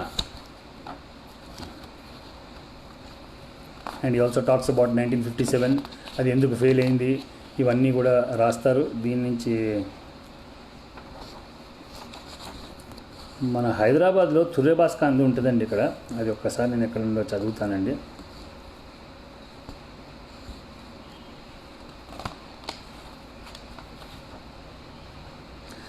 ఎందుకంటే తుర్రేబాస్ ఖాన్ ఈ ఫాట్ విత్ ది బ్రిటిష్. అతన్ని తుర్రేబాస్ ఖాన్ రోడ్ అని హైదరాబాద్లో ఉంటుందండి, అది కూడా కోటిలోనే ఉంటుంది. అది ఎక్కడో రాశారు. సరే,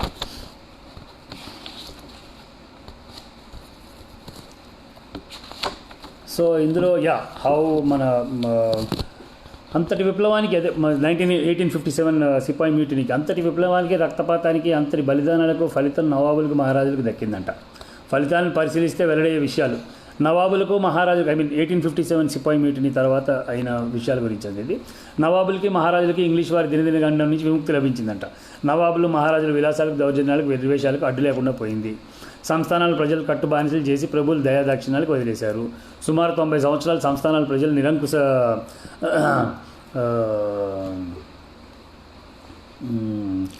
కరెక్ట్ అండి. Muslims have become Indians unlike the British, French, Dutch and Portuguese. Very true అండి. భారతదేశం రెండుగా చీలింది. ఒకటి బ్రిటిష్ ఇండియా, రెండవది దేశీయ భారతం. బ్రిటిష్ ఇండియాని ఇంగ్లాండ్లో ప్రజలు ఎన్నుకున్న ప్రభుత్వం పాలించింది. అక్కడ ప్రజలకు కొంత స్వేచ్ఛ, కొన్ని హక్కులు, కొంచెం చైతన్యం లభించినాయి. అదే స్వేచ్ఛ అండ్ ఆ చైతన్యం అక్కడ లభించి, అది ఆంధ్ర ప్రాంతం, ప్రస్తుత ఆంధ్ర ప్రాంతంలో లభించి ఇక్కడ పడిన చాలా బాధల్ని నేను డిస్క్రైబ్ చేస్తారండి.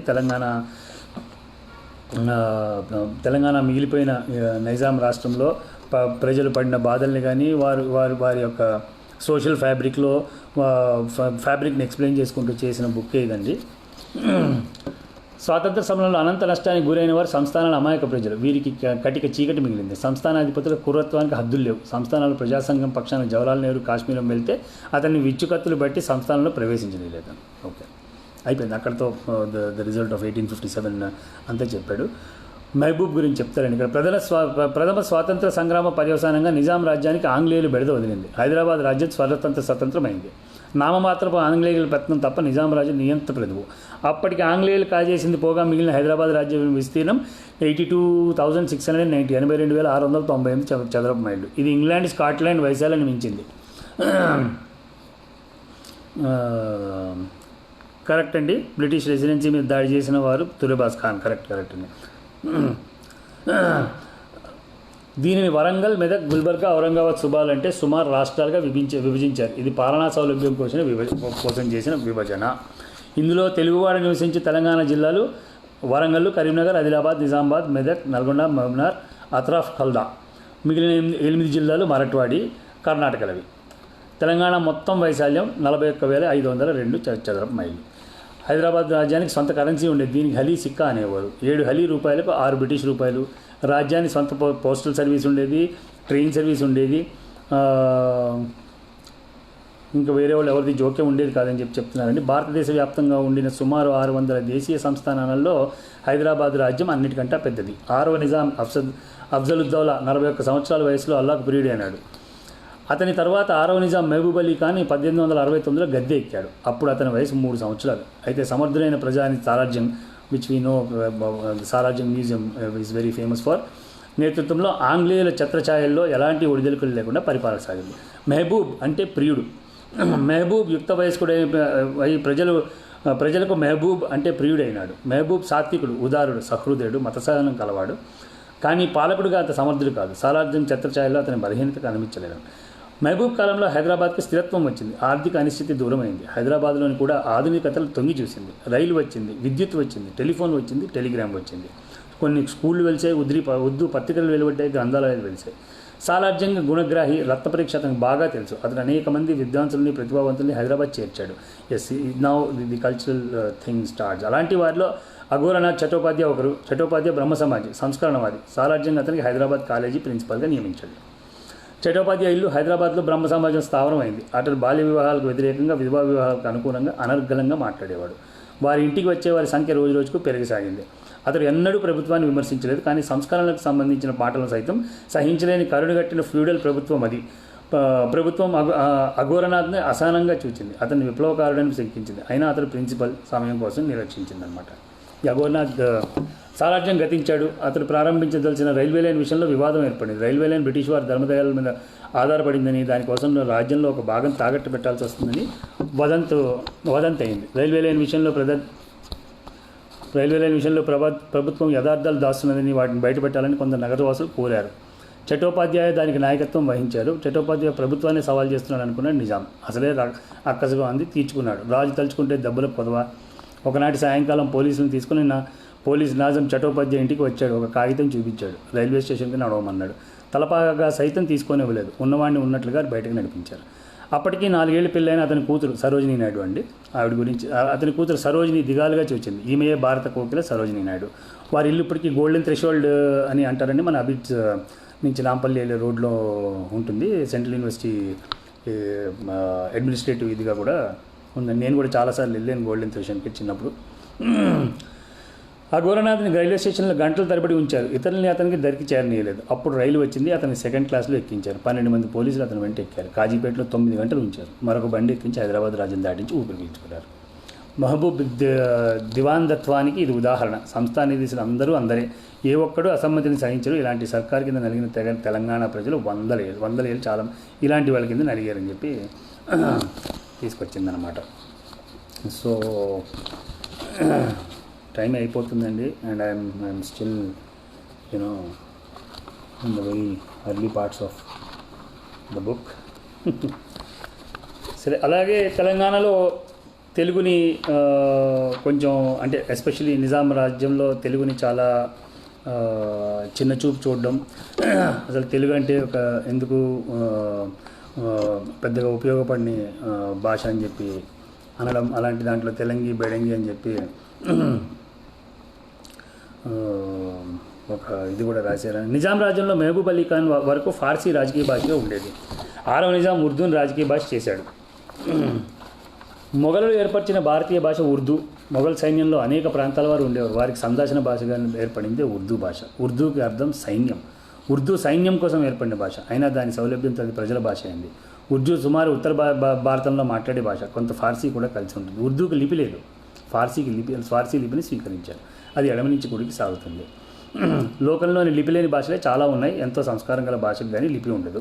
సంస్కృతానికి లిపి దేవనాగరి. ఉత్తర భారత భాషలకు మరాఠీలకు లిపులు లేవు. ఆ భాషలన్నింటికీ దేవనాగరియే లిపి. సో ఈ టాక్స్ అబౌట్ అత్యంత నాగరికం అనుకుంటున్న యూరోప్ భాషలకు రోమను లిపి. ఫార్సీ లిపిలో భారత భాషల్లో ఉర్దూ చాలా సుందరమైన భాష. Especially he also explains how Urdu has become, how it transformed to be a language of Muslims actually. But he describes that Urdu is not Muslim language. It is a mixture of Farsi and Hindi and things like that అనమాట. ఫార్సీ లిపితో భారత భాషల్లో ఉర్దూ చాలా సుందరమైన భాష. ఉర్దూలో ఎంతో ఉత్తమ సాహిత్యం వచ్చింది. ఉర్దూ కవిత పసిపాప చిరునవ్వుల ఆహ్లాదంగా ఉంటుంది. ఉర్దూ కవితకి సాంప్రదాయాలు ఫార్సీవి. షమా పర్వానా, గులిస్తా, మెహబూబా, మైఖానా, సాకి హరాబ్ ఇవన్నీ ఫార్సీ సాంప్రదాయాలు. వారి వలపు ఫార్సీకి తీసమంటే ఇరాన్లో ఒక రకం గులాబీ ఉంటుంది. దానికి మధ్యన నిటారుగా ఒక ముళ్ళు ఉంటుందట. ఒక ప్రత్యేకమైన పక్షి ఆ గులాబీని ప్రేమిస్తుంది. ఆ పక్షులు ఆ గులాబీ తోటను విడవు. వాటి మీదనే తిరుగుతూ ఉంటాయి. సాయంకాలం అవుతుంటే ఇక విరామం భరించలేవట. వేగంగా వచ్చి గులాబీ ముళ్ళు మీద పడతాయట. గులాబీ ముళ్ళు పక్షి గుడ్డల్లో గుచ్చుకుంటుంది. విలవిల తన్నుకొని ప్రాణం వదులుతుంది. కానీ గులాబీని ప్రేమించడం మారదు. అది ఉర్దూ గురించి చెప్తున్నారండి ఈయన. సో ఇలా ఆయన తెలుగుకి అఫ్సానే అని చెప్పి ఆయన కొన్ని చేయడం చాలా వీటిని quotes lot of books that he has translated. So మళ్ళీ we'll come back to Nizam అండి. మీర్ ఉస్మాన్ అలీ ఖాన్ 1911లో గద్దె ఎక్కాడు. అప్పటి నుంచి ఒక పథకం ప్రకారం తెలుగుని తుడిచిపెట్టడానికి ఉర్దూ బావుట కరవాలంగా ఉపయోగించాడు అనమాట. అంతకుముందు ఉండిన ప్రభుత్వాలు సైతం తెలుగును గుర్తించలేదు, ప్రోత్సహించలేదు. కానీ ఒక పథకం ప్రకారం తుడిచిపెట్టడానికి ప్రయత్నించలేదు. ఉస్మాన్ రాజకీయ చతురుడు. అతనికి తన భద్రత కోసం ఒక భాషను, ఒక మతాన్ని పోషించాడు. అతనికి ప్రజలతోనూ, ప్రజల భాషతోనూ, ప్రజా మతంతోనూ పని లేదు.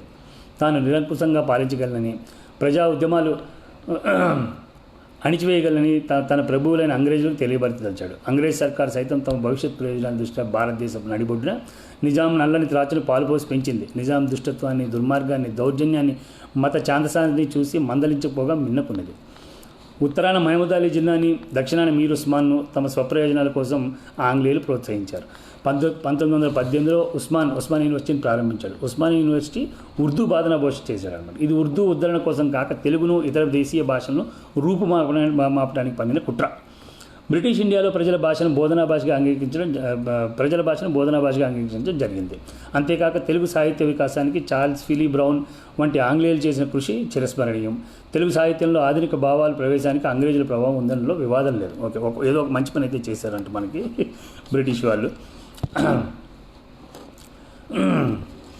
అలాంటి సమయంలో భారతదేశం నడిబొట్టిన కేవలం ఉర్దూకు విశ్వవిద్యాలయం స్థాపించడంలో కుయుక్తిని కప్పిపుచ్చదలుచుకున్నాడు ఉస్మాన్.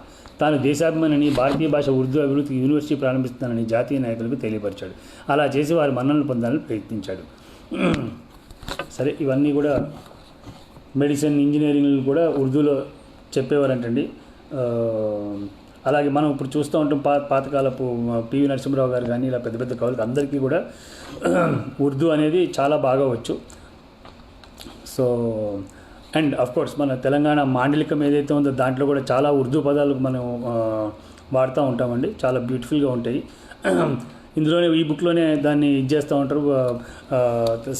తెలంగాణ సాయుధ పోరాటంలో చాలాసార్లు అక్కడ విజయవాడ వెళ్ళి దాక్కున్న కమ్యూనిస్టులు కానీ కాంగ్రెస్ వాళ్ళు కానీ అక్కడ ఉర్దూ మిక్స్డ్ తెలుగులో మాట్లాడుతుంటే అక్కడ చాలా సరదాగా వింటూ ఉండేవారు. ఇప్పటికీ ఈవెన్ నౌ మనం మాట్లాడే నేను ఎప్పుడన్నా మాట్లాడినా చేసినా కానీ చాలామంది చాలా సరదాగా ఉంటుందండి తెలంగాణ భాష అనేది. చాలా బ్యూటిఫుల్ మాండలికం. ఐ లవ్ దట్ మాండలికం and I also am blessed that I can speak very fluently. అది మీరు హైదరాబాద్ నుంచి వరంగల్ వెళ్ళే వరకు రకరకాలుగా మారుతూ ఉంటుందండి ఆ యాస. వస్తానావా పోతానావా అని మన వరంగల్, కరీంనగర్ వైపు అనడము, వస్తున్నావు అవరాబాయ్ అని అటే మన హైదరాబాద్లో అనడము, ఇలాంటివన్నీ కూడా నాకు చాలా బాగా అలవాటు. నేను వరంగల్ వెళ్తే అలా మాట్లాడగలను. అలాగే కాకినాడ వెళ్తే చాలా అద్భుతమైన కాకినాడ భాషలో మాట్లాడగలను. I'm really proud of it. I respect all these మాండలికాలు. ఓకే, అప్పట్లో శ్రీరంగం శ్రీనివాస్ గారు కూడా అక్కడ పనిచేశారు. శ్రీ గారు నిజాం దగ్గర పనిచేశారు. ఇవన్నీ కూడా చెప్తారండి, బట్ టైం అయిపోతుంది. I don't know if I can complete this. ముల్కీ నిబంధనల గురించి మాట్లాడారు ఇక్కడ. It's getting too late. మీ అందరికీ బోర్ కొడుతుందేమో అని ఒక టెన్షన్ కూడా ఉంది నాకు. ఓకే,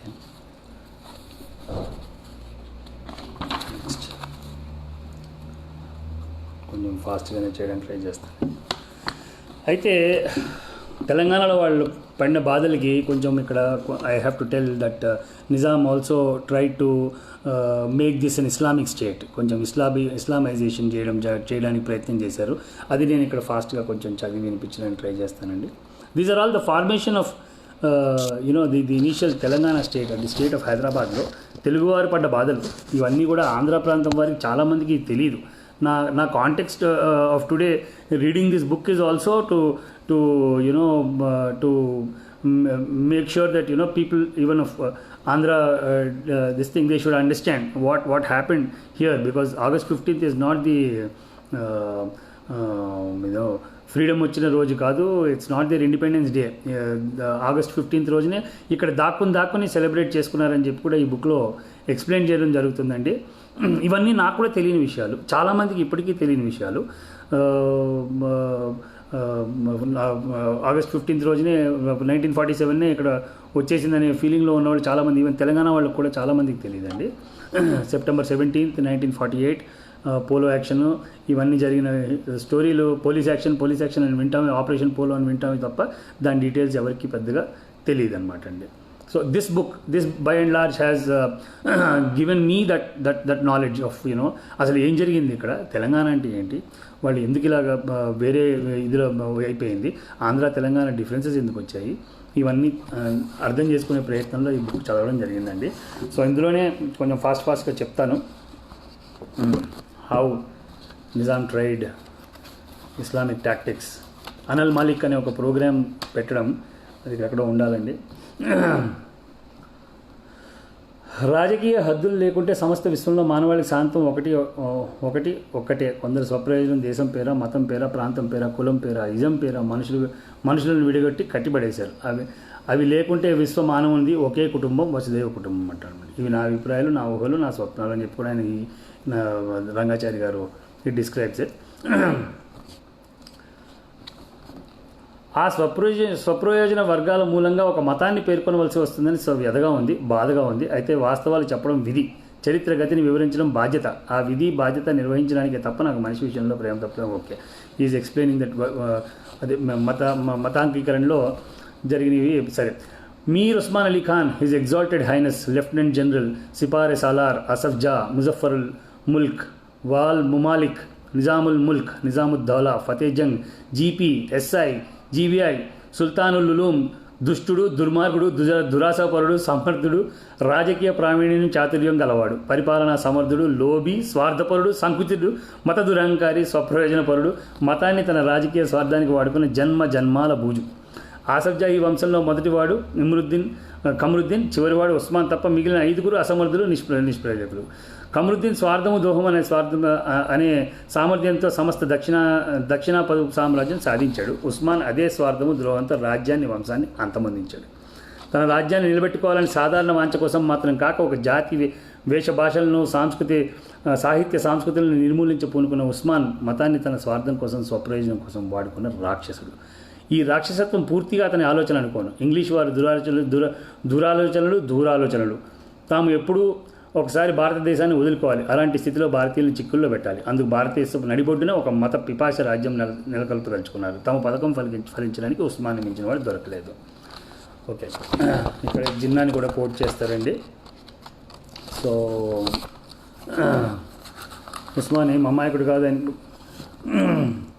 ఉస్మాన్ అమాయకుడు కాదు. తన ఏలికలను ఆంగ్లేయులు తన రాజ్య రక్షణకు తోడ్పొందనుకుని సంతోషించాడు. భారతదేశ గుండెల మీద మతపు చిచ్చు రగిల్చాడు. ఉస్మాన్ అతి ప్రమాదకమైన మతపు చిచ్చును కొంగును కట్టుకోవడానికి ప్రయత్నించాడు. అతనిది వినాశకర మార్గం, అది మార్గం కాదు, వినాశ విధానాన్ని అనుసరించాడు. ఒక జాతి విధానాన్ని, జీవన విధానాన్ని రూపుమాప చూచిన పాలకుడు మానవ చరిత్రలో ఉస్మాన్ మాత్రమే. ఇక్కడ మనం కొన్ని తెలుసుకోవాల్సిన విషయాలండి. That people of today's Andhra, they have not experienced this kind of torture. ఇంకా ముందు వెళ్తుంటే మనకి రజాకారుల గురించి కానీ వేరే చాలా ఇన్సిడెంట్స్, మన జాగీర్దారులు కానీ, సంస్థానాధీశులు, జాగీర్దారులు వీళ్ళన్నీ చేసిన ఘోరాలు ఇవన్నీ కూడా చాలా బాగా ఈ బుక్లో ఇది చేశారండి. ఉస్మాన్ ఇస్లాంను రాజకీయ మతంగా ప్రకటించాడు. అంతేకాదు అనల్ మాలిక్ అనే నినాదాన్ని ప్రభుత్వ నినాదం చేశాడు. అనల్ మాలిక్ అంటే ముస్లింలందరూ ప్రభువులే అని అర్థం. అంటే ఒక మతం వారికి ఇతర మతాల వారు ఊడిగం చేయాలి. ముస్లింలకి అందరూ కూడా ఊడిగం, they are all sovereign by nature అనమాట, by their birth they are Muslims. పూటకు గతి లేని ఫకీర్ ప్రభువు ఎట్లవుతాడు అని మగ్దూమ్ ప్రశ్నించాడు. మన మగ్దూమ్ కమ్యూనిస్ట్ ఈ మగ్దూమ్ గారండి. నిజాం నవాబ్ పేద ముస్లింలతో దస్తర్ఖాన్ పంచుకున్నాడా? వారి సరస్సును నిలిచి నమాజ్ చేశాడా? తన కొడుకులను కనీసం తన రాజ్యపు ముస్లిం యువతులను చేసుకున్నాడా? మతపు ఉన్మాదంలో మెజారిటీ తురకలు ఈ విషయాలు గమనించలేదు. ఇతర మతాల మీద పెత్తనము, దౌర్జన్యము చేశారు. ఉస్మాన్ తబ్లీగ్ అనే ప్రమాదకరం అయిన ఉద్యమాన్ని ప్రభుత్వ పరంగా ప్రారంభించాడు. తబ్లీగ్ అంటే కన్వర్జన్ అండి. మనం రీసెంట్గా కూడా వినే ఉంటాం తబ్లీగ్ జమాత్ దీని మీద. తబ్లీగ్ అంటే ఇట్స్ మతాన్ని మార్చడము, మతాంతరీకరణం. ప్రభుత్వ పరంగా బడ్జెట్లో ఇందుకు ధనం కేటాయింపు జరిగింది. ప్రతి తహసీల్ కార్యాలయంలో ఇందుకోసం ఒక అధికారిని నియమించారు. ఇందుకు కానీ ఏర్పడిన శాఖ ఉమూర్ మజహబీ. ఇత్తెహాదుల్ ముస్లిమీన్ ఉస్మాన్ యొక్క మానసిక సంతానం. మనం ఇక్కడ చెప్పుకోవాల్సింది ఎంఐఎం అండి. అది ఏదో ఈ మధ్యకాలం వచ్చిన పార్టీ అయితే కాదు. ఇది నిజాం ఉన్నప్పటి నుంచి స్టార్ట్ అయిన ఇత్తెహాదుల్ ముస్లిమీన్ ఉస్మాన్ యొక్క మానసిక సంతానం. మెహద్వీ తెగకు చెందిన బహదూర్ ఖాన్ను ప్రోత్సహించి అతను బహదూర్ యార్ జంగ్ చేశాడు. మతం మార్పిడి చేయడానికి రాజ్యం మీదకు పిచ్చుకుని వదిలాడు. అయితే మన బహదూర్ యార్ జంగ్ గురించి మనం చెప్పుకోవాలండి. బహదూర్ యార్ జంగ్ కూడా ఒక నవాబ్ కుటుంబానికి చెందిన వ్యక్తి. బట్ ఎక్సలెంట్ ఒరేటరీ కెపాసిటీస్ కలిగినటువంటి వ్యక్తి ఆయన.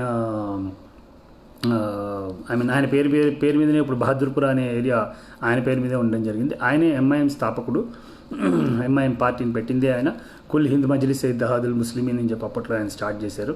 దాన్ని they were strongly advocating the formation of I mean, advocating a separate state of, Hyderabad, sovereign state of Hyderabad. And also పాకిస్తాన్తో కలుద్దామని చూడడంలో కూడా I mean he got lot of funds from Pakistan also. ఆయన పేరు మీద I think Bahadur Bahadur what ever ఆయన పేరు మీద ఒక ఊరు కూడా ఉందండి అక్కడ పాకిస్తాన్లో. సో అది కూడా ఇక్కడ ఇది చేయడం జరిగింది. ఆర్య సమాజ్ నాయకుడు కీర్తిశేషులు నరేందర్జీ నాతో ఒక వింత విషయం చెప్పారు. అసలు బహదూర్ ఖాన్ ముస్లిం కాడు, ఇత్తిహాదుల్ ముస్లిమీన్ నాయకుడు ఎలా అవుతాడని. వారి వాదం ఏమిటంటే మెహద్వీల్ అంటే ముస్లిమ్స్లోనే ఆఫ్టర్ ప్రాఫిట్ మహమ్మద్ తర్వాత ఒక ఆయన వస్తాడని చెప్పి విశ్వసించే ఒక తెగ అండి. వారు కూడా Muslims believe that Muhammad prophet is the last prophet and there are no prophets after that. But Mahdis believe that there will be one person who will come అని అలా విశ్వసించే వాళ్ళు మెహద్దీలు అనమాట. మెహద్దీలు మహమ్మద్ తర్వాత వాడైన మెహద్దీ వారు కాబట్టి ముసల్మాన్లు కారు అని వారి వాదం. ఉస్మాన్కి ఈ విషయం తెలియకుండా ఉండదు. అతనికి బహదూర్ ఖాన్ మంచి వక్త, కార్యకర్త, విశ్వాసపాత్రులుగా కనిపించాడు. అతనికి కావాల్సిన మతం కాదు, తన రక్షణ, అది రాజకీయం. ప్రస్తుతం పాకిస్తాన్లో మెహద్దీలను క్రూరంగా అణిచివేయడం జరుగుతుంది. బహదూర్ ఖాన్ మతం మార్చిన విధానాన్ని నేను రచించిన చిల్లర దేవుళ్ళలో కూడా ఆయన ఎక్స్ప్లెయిన్ చేశారండి. ఇది మాడపాటి హనుమంతరావు గారు వీరందరూ కూడా they felt very good after అని ఇక్కడ ప్రస్తావించారు ఆయన. సో ఓకే, సో ఇలా ఇక్కడ కొన్ని స్టాటిస్టిక్స్ కూడా ఇచ్చారు. How many Muslims are there, how many Hindus were there, percentage తేడాలో చాలా ఉంటుంది. మొత్తం 1901లో 88.6%, 1931కి వచ్చేటప్పటికి 84 అయిపోయింది. అందులో బహదూర్ ఖాన్ చే నిర్వహింపజేసిన తబ్లీగ్ మతాంతరీకరణ ఫలితంగా జనాభాలో హిందువుల సంఖ్య చాలా తగ్గింది. అయితే దీనంతా నరేందర్జీ గారు వచ్చి మళ్ళీ రివర్స్లో వాళ్ళని వెనక్కి తీసుకురావడము, ముసల్మాన్ల జనాభా పెంచి చూపడానికి ఉత్తర భారతదేశం నుంచి అనేక మంది ముస్లిం కుటుంబాలను నిజాం రాజ్యంలోకి దిగుమతి చేసుకున్నారు. అందుకు విరుద్ధంగా స్థానిక ముస్లింలు అసమ్మతి ఉద్యమం నిర్వహించారు. తత్ఫలితంగానే ముల్కీ నిబంధనలు అమల్లోకి వచ్చాయి. వాస్తవం ఏమిటంటే నిజాం నవాబు తన ప్రజలను హిందువులను, ముస్లింలు ఎవరినీ విశ్వసించలేదు. ఉన్నతాధికారులంతా గైర్ ముల్కీ ముస్లింలే. 1931 లెక్కల ప్రకారం ఉద్యోగుల సంఖ్యలో ఇలా ఉండేది. సైన్యంలో ముస్లింలు 51,149 కాగా హిందువులు 6,495. ఉద్యోగాల్లో 58,000 మంది ముస్లింలు కాగా హిందువులు 16,000 మంది. వీళ్ళలో వంశపారంపర్యంగా వచ్చే గ్రామాధికారులు కూడా చేర్చారు. ఏ మతము సొంత భాషని సృష్టించుకోలేదు. వాస్తవంగా మతానికి భాష లేదు, ప్రజల భాషలనే తమ సొంతం చేసుకున్నాయి. భారత ముస్లింలు, ముఖ్యంగా ఉత్తర భారత ముస్లింలు, హైదరాబాద్ రాజ్య ముస్లింలు, ఉర్దూ ముస్లింలు భాష అనే భ్రమలో పడిపోయారు. How Urdu has been attributed to religion is one such thing that is quoting here అండి. నిజాం నవాబ్ ఇస్లాం సంవత్సరాన్ని హిజ్రీని రాజకీయ సంవత్సరం చేశాడు. ఇస్లాం నెలలు పేర్లని ఉన్నాయండి ఇక్కడ. అజూర్, బహమాన్ ఇక్కడ ప్రస్తుతము. ముస్లింలు షేర్వానీ, టోపీ రాజకీయ వేషం. సాంప్రదాయ హిందువుల రాజకీయ వేషాలను వింతగా ఉంటుంది. వాళ్ళు దోవతి కడతారు, షేర్వానీ వేస్తారు, నోసట తిలకం దిస్తారు, తల మీద టోపీ పెట్టుకుంటారు. ఇది బలవంత వేషం. చరిత్ర తెలియని కొందరు చరిత్రను వక్రీకరించి ప్రయత్నంలో కొందరు ఇప్పుడు ఈ వేషాన్ని మత సామరస్యంగా ప్రచారం చేసుకుంటున్నారు. ముస్లింలు కుచ్చు టోపీ పెడతారండి, అది నిజాం దాంట్లో పొట్టి ప్యాంట్ వేస్తారు. అవన్నీ కూడా ఇక్కడ ఎక్స్ప్లెయిన్ చేస్తారు. ప్రధాన ముస్లిం దినాలను సెలవులుగా ప్రకటించారు. Okay, I'm just reading it little faster so that it doesn't get boring to you అండి. రంజాన్ సందర్భంగా తినుబండారాలను కనిపించనీయరాదు. హోటళ్లకు, మిఠాయి దుకాణాలకు నల్లని తెరలు విధిగా వేయాలని. ముస్లిం పర్వదినాలన్నీ తప్పనిసరి సెలవులు. రంజాన్ సందర్భంగా ఒక పూటే ఆఫీసులు ఉండేవి. These were the conditions of Telangana, current Telangana. These were the conditions. Very very Islamic ఇదిలో నడిగేదనమాట. సో అయితే ఇక్కడ ఇంకోటి కూడా చెప్పుకోవాలండి. కింగ్కోటి ప్యాలెస్ గురించి కూడా మనం ఇక్కడ చిన్న విషయం చెప్పుకోవాలి. Very interesting thing. నైజాం సర్కారోడు నాజీలు మించినోడు, నిజాం నిరంకుశుడు, అతని హద్దులు ఎరగడు, అతనికి నియమ నిబంధనలు లేవు, అతనిది వెర్రివాని చేతిరాయి. కమాల్ ఖాన్ అనే నవాబు ఇల్లు కట్టుకున్నాడు. నిజాముని గృహప్రవేశానికి ఆహ్వానించాడు. కోట బాగుంది, నాకు నజరానా ఇవ్వు అన్నాడు. కమాల్ ఖాన్కు తప్పలేదు, నజరానా సమర్పించుకున్నాడు. ఇనుపగేట్లకు కేకే అంటే కమాల్ ఖాన్ అని చెక్కించుకున్నాడు. అది మార్చకుండానే ఉస్మాన్ దానిలో దిగిపోయాడు, కేకేని కింగ్ కోటి చేశాడు. So today King Koti where the hospital is there is మన కమాల్ ఖాన్ గారు కట్టించుకున్న కింగ్ కోటి అని. అలాగే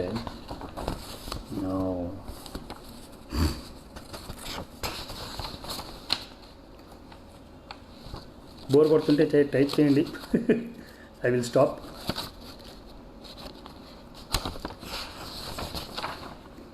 ఓకే, ఇక్కడ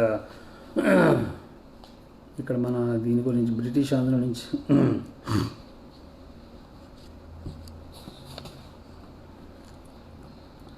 ఉమ్మడి మద్రాసు రాష్ట్రంలోని ఆంధ్రులు తమిళుల పోరు పడలేకపోయారు. తమిళుల పెత్తనం వదిలించుకోవడానికి ఆంధ్రులు తమకు భాషా రాష్ట్రం కావాలన్నారు. అది సాధించడానికి ఆంధ్ర మహాసభ ఏర్పడింది. ఆ విధంగా భారతదేశంలో భాషా రాష్ట్ర ప్రతిపాదన తెచ్చిన తొలివారు ఆంధ్రులైనారు. బ్రిటిష్ ఆంధ్రులు కోరిన భాషా రాష్ట్రం బ్రిటిష్ ఇండియాలో ఆంధ్రులకే పరిమితమైంది. తెలంగాణ ఆంధ్రుల గురించి అందులో ప్రస్తావన లేదు. అంటే that's how they differentiated between Potti Sriramulu వారి ఆత్మాహుతి, శ్రీబాగ్ ఒడంబడికలో కూడా తెలంగాణ ప్రస్తావన లేదు. అక్కడ తెలంగాణ సైతమైన విశాలాంధ్రను కోరిన కమ్యూనిస్టులు పుచ్చలపల్లి సుందరయ్య గారు విశాలాంధ్రలో ప్రజారాజ్యం అనే ఒక గొప్ప గ్రంథం రచించి ఆనాటి బ్రిటిష్ తెలంగాణ ఆంధ్ర యువకులను ఉత్తేజపరిచారు. ఆనాటి అటు మద్రాస్ ఆంధ్రలోను ఇటు నిజాం ఆంధ్రలోని కమ్యూనిస్ట్ ఉద్యమం మాత్రమే బలమైన ఉద్యమంగా ఉండింది.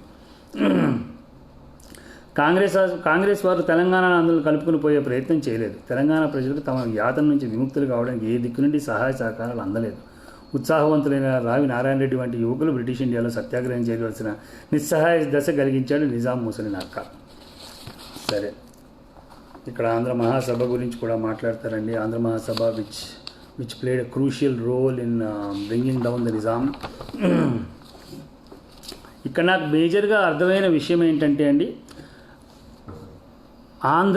ఆంధ్ర రాష్ట్రము అంటే తెలుగు భాష మాట్లాడే రాష్ట్రము అని చెప్పి అది మనకి చాలా కాలం నుంచి కాకతీయుల రాజ్యం ఆంధ్రదేశం, అది దాని క్యాపిటల్ ఓరుగల్లు, దాని కరెంట్ ఇది వరంగల్. అది ఇక్కడ ఉన్నది కాదు కానీ బట్ నేను చదివిన పాతకాలంలో రిలవెన్స్ అనమాట దానికి. ఓవరాల్గా I understood reading this book, I understood that Telangana has a beautiful social fabric. Time చాలా ఎక్కువైందండి. సో బహుశా నేను ఇంకోసారి ఎప్పుడైనా చదువుతానేమో. But I want to